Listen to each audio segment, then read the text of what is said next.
people of Scotland to have a choice on their own future. But hear this, Boris Johnson, you feckless Franco. If you don't give the people of Scotland a choice, we will give them that choice, whether you like it or not. Thank you. Right, just a couple more things before we finish off for today. First is economist Richard Murphy with a little speech that I've wanted to include for a while about why GERS is crap, although we all know that. The Government Expenditure and Revenue Statement for Scotland. Now, that statement is frankly, in my opinion, crap. Now, in this context, crap was a technical term. It stands for completely rubbish approximations. Now, why do I say that about the GERS statement? Well, simply because I don't believe it. Basically, GERS says that if Scotland is about 8-9% of the whole of the UK, then 8 or 9% of the whole of the UK's income is Scotland's. And 8 or 9% of the spending, near enough, is Scotland's, even though that may not be true. Now, of course, we know in a relationship that's not the way it works. One partner may have more or less income than the other, and they might have quite different spending priorities. And as a result, their actual income or surplus or their spending and deficit, they might run an overdraft and the other runs a current account balance, then those things will not be the same. But GERS assumes that simply Scotland is a part of a bigger whole, when in practice it isn't. It's a separate nation state. So GERS suggests that decisions made for the whole of the UK would continue if Scotland was independent. That's simply not true. Scotland would not have Trident, I'm quite sure. Scotland would not have the same level of armed forces. Scotland would not have the same international relationships that the UK has got. Scotland may decide to have a quite different tax system. Scotland would keep its oil revenues. And let's be clear about it, Scotland's oil revenues could look very more like the Norwegian model if it was independent compared to what they are under the UK as a whole model. Scotland may have a very different perception of debt in the case of being independent, because I think it's quite reasonable to argue that Scotland may have little or no national debt in the event that it was independent, because it ran a surplus for so long that it didn't accumulate the UK deficit, which is being borne elsewhere, but which is being charged to Scotland, even though it might never have generated it. All these things would make a genuinely Scottish financial statement look fundamentally different from the GERS statement that we've got now. This next one's the penultimate one, and I find it kind of hard to describe this one. I'll just leave it up to you. The only word that jumps in mind for me is confusion.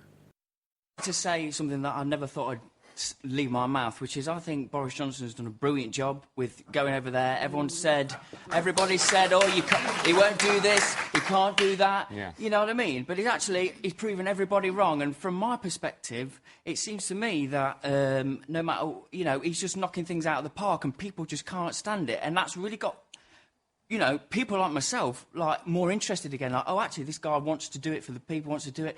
And he's really pushing forward. Now, another point I'm going to make is the DUP and the EU seem to be really levering the Ireland backstop thing for the whole of Brexit. There's thousands of issues, I'm sure, to do with Brexit, but it's always to do with the Good Friday Agreement, the DUP, the Northern Ireland backstop, all this. I'm like, well, why does that one issue stop and put a big break on the whole thing, and we have to negotiate around that?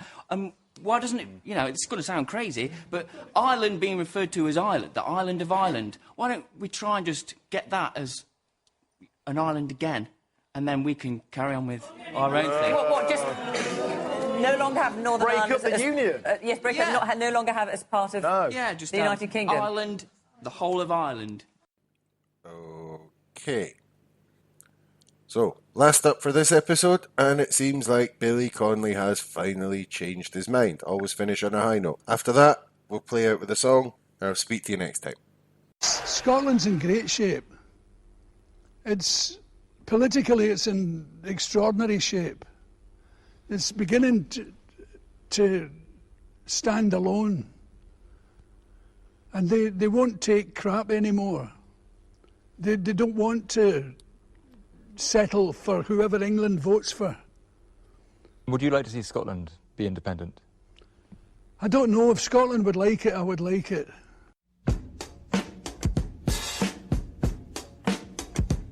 Ladies and gentlemen, we have the honey drippers in the house tonight, and they just got back from Washington, D.C. I think they got something they want to say.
Know about.